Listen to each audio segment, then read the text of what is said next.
आज की 10 breaking news और आज की पहली बड़ी खबर। लखीमपुर कांड और पत्रकार से बदसलूकी पर विपक्ष केंद्रीय मंत्री अजय मिश्रा के इस्तीफे पर अड़ गया है। राहुल गांधी बोले कि पद से हटवाने के बाद ही दम लेंगे, सांस लेंगे। हालात को देखते हुए आज संसद में हंगामे के पूरे आसार नजर आ रहे हैं। बता दें कि एसआईटी की जांच में खुलासा हुआ है कि लखीमपुर कांड कोई गैर इरादतन हत्या नहीं बल्कि प्लानिंग के साथ किसानों पर गाड़ी चढ़ाई गई थी। और इस बारे में कल जब पत्रकारों ने अजय मिश्रा से सवाल किया तो उन्होंने पत्रकारों के साथ बदसलूकी भी की। और अब अजय मिश्रा ट्रेनी पर इस्तीफे का दबाव लगातार बढ़ता जा रहा है। दूसरी ब्रेकिंग न्यूज का रुख कर लेते हैं। आज ग्रुप कैप्टन वरुण सिंह का पार्थिव शरीर भोपाल लाया जाएगा। कल भोपाल में कैप्टन वरुण सिंह का अंतिम संस्कार किया जाएगा। तमिलनाडु के कुन्नूर में हेलीकॉप्टर क्रैश में गंभीर रूप से घायल हो गए थे ग्रुप कैप्टन वरुण सिंह का कल निधन हो गया। आज करीब दोपहर 3 बजे उनका पार्थिव शरीर सेना के विमान से भोपाल लाया जाएगा, जिसके बाद कल पूरे राजकीय सम्मान के साथ उनका अंतिम संस्कार किया जाएगा। सीडीएस बिपिन रावत के हेलीकॉप्टर क्रैश हादसे में अब सभी 14 लोग शहीद हो गए हैं। तीसरी ब्रेकिंग न्यूज अब आपकी टीवी स्क्रीन पर। देश में तेजी से पसार रहा है पैर ओमिक्रॉन वेरिएंट और बंगाल में भी ओमिक्रॉन ने दी है दस्तक। बंगाल में 7 साल का बच्चा संक्रमित पाया गया। ये बच्चा अबुधाबी से हैदराबाद होते हुए कोलकाता पहुंचा था, जबकि महाराष्ट्र और केरल में ओमिक्रॉन के 4 केस सामने आ गए हैं। महाराष्ट्र में ओमिक्रॉन के मरीजों की संख्या बढ़कर 32 हो गई है और अब भारत में ओमिक्रॉन के कुल मरीजों का आंकड़ा 73 हो गया है। आज की चौथी ब्रेकिंग न्यूज का रुख कर लेते हैं। ब्रिटेन में कोरोना विस्फोट हुआ है। एक ही दिन में 78,000 नए केस मिले हैं। ओमिक्रॉन वेरिएंट के खतरे के बीच ये अब तक के सबसे ज्यादा मामले हैं और इससे पहले महामारी की दूसरी लहर के दौरान जनवरी में एक दिन में करीब 68,000 केस दर्ज किए गए थे। आपको ये बता दें कि ब्रिटेन में अभी तक 1 करोड़ से अधिक की आबादी कोरोना की चपेट में आ चुकी है, जबकि वहां की कुल आबादी 6 करोड़ 70 लाख है। ब्रिटेन के प्रधानमंत्री बोरिस जॉनसन ने ओमिक्रॉन वेरिएंट की दस्तक के बीच बहुत ही खतरनाक स्थिति की चेतावनी जारी की है। ब्रिटेन ही अकेला ऐसा देश है जहां ओमिक्रॉन से मरीजों की मौत हुई है। और दक्षिण अफ्रीका में भी ओमिक्रॉन के एक दिन में 26,000 केस मिले हैं। आपको भी सावधान रहना होगा। आगे बढ़ते हैं और 10 बजे की 5वीं बड़ी खबर का रुख कर लेते हैं। गाजीपुर बॉर्डर से पुलिस ने बैरिकेड्स हटा लिए हैं और गाजीपुर बॉर्डर का रास्ता खुल गया है। अब गाजियाबाद से दिल्ली का रास्ता खुल चुका है। एक्सप्रेसवे पर 384 दिन बाद आज से ट्रैफिक शुरू किया गया। 40 मिनट की दूरी 5 मिनट में तय हो जाएगी अब। और सभी किसान यहां से अपने अपने घरों को लौट गए हैं और सारे टेंट तंबू उखाड़ लिए गए हैं। गाजियाबाद से वाहन सीधे दिल्ली जा सकेंगे और दिल्ली के अक्षरधाम मंदिर के लिए 40 मिनट की दूरी तय करनी पड़ती थी, लेकिन अब बैरिकेड्स हट जाने के बाद सिर्फ 5 मिनट का यह रास्ता रह गया है। आगे बढ़ते हैं, एक और ब्रेकिंग न्यूज।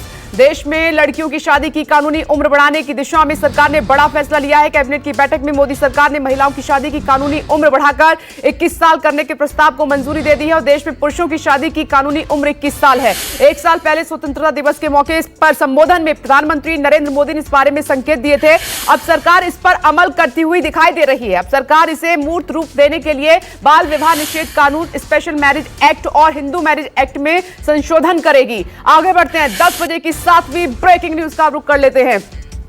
आज प्रधानमंत्री नरेंद्र मोदी गुजरात आणंद के किसानों को वीडियो कॉन्फ्रेंसिंग के जरिए संबोधित करेंगे। सुबह 11 बजे किसानों को संबोधित करेंगे प्रधानमंत्री नरेंद्र मोदी। किसानों को प्राकृतिक खेती के तरीके अपनाने के फायदे भी बताएंगे, जिसे लेकर बीजेपी ने बड़ा प्लान तैयार किया है। पीएम को सुनने के लिए बीजेपी के चुने हुए प्रतिनिधि भी किसानों के साथ मौजूद रहेंगे। पार्टी का यह दावा है कि कार्यक्रम में 5,000 किसान भाग लेंगे। खबर यह भी मिल रही है कि आज प्रधानमंत्री पीएम किसान सम्मान निधि की 10वीं किश्त जारी हो सकती है। 12 करोड़ से ज्यादा रजिस्टर्ड किसानों को किश्त का इंतजार है जो आज पूरा हो सकता है। अब आगे बढ़ते एक और ब्रेकिंग न्यूज का रुख कर लेते हैं। 8वीं बड़ी खबर आपकी टीवी स्क्रीन पर। आज देहरादून के दौरे पर रहेंगे राहुल गांधी। कांग्रेस की विजय सम्मान रैली को राहुल गांधी संबोधित करेंगे। राहुल गांधी आज उत्तराखंड में 2022 के विधानसभा चुनाव के लिए बिगुल भी फूकेंगे। पार्टी रैली को सफल बनाने की तैयारी में जुटी हुई है। राहुल गांधी की रैली को 4 दिसंबर को प्रधानमंत्री नरेंद्र मोदी की रैली के जवाब के तौर पर भी पेश किया जा रहा है। राहुल गांधी की रैली में 1971 के युद्ध में शामिल होने वाले पूर्व सैनिकों को सम्मानित भी किया जाएगा और करीब 60 पूर्व सैनिक कार्यक्रम में शामिल होंगे। सम्मान समारोह से पहले हवाई दुर्घटना का शिकार हुए देश के पहले सीडीएस जनरल बिपिन रावत को श्रद्धांजलि भी दी जाएगी। अब आगे बढ़ते हैं, एक और ब्रेकिंग न्यूज का रुख कर लेते हैं। 1971 भारत पाकिस्तान जंग की आज 50वीं वर्षगांठ है।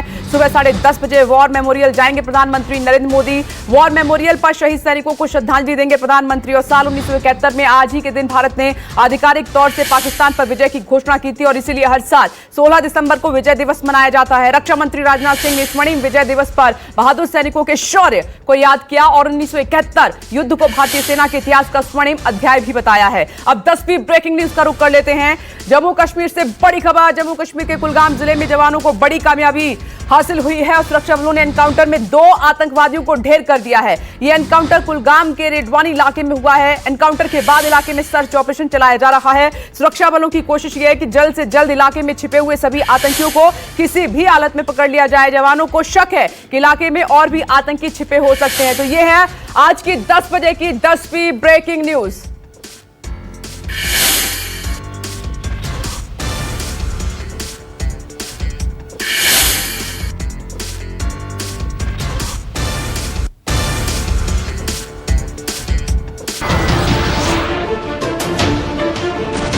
नमस्कार, मैं हूं मानक गुप्ता। अगर आपको हमारा ये वीडियो पसंद आया हो तो इसे लाइक और शेयर जरूर करें और हां, हमें सब्सक्राइब और फॉलो करना ना भूलें ताकि आप देश और दुनिया की कोई खबर मिस ना करें। तो जुड़े रहिए हमारे साथ और देखते रहिए न्यूज़ 24।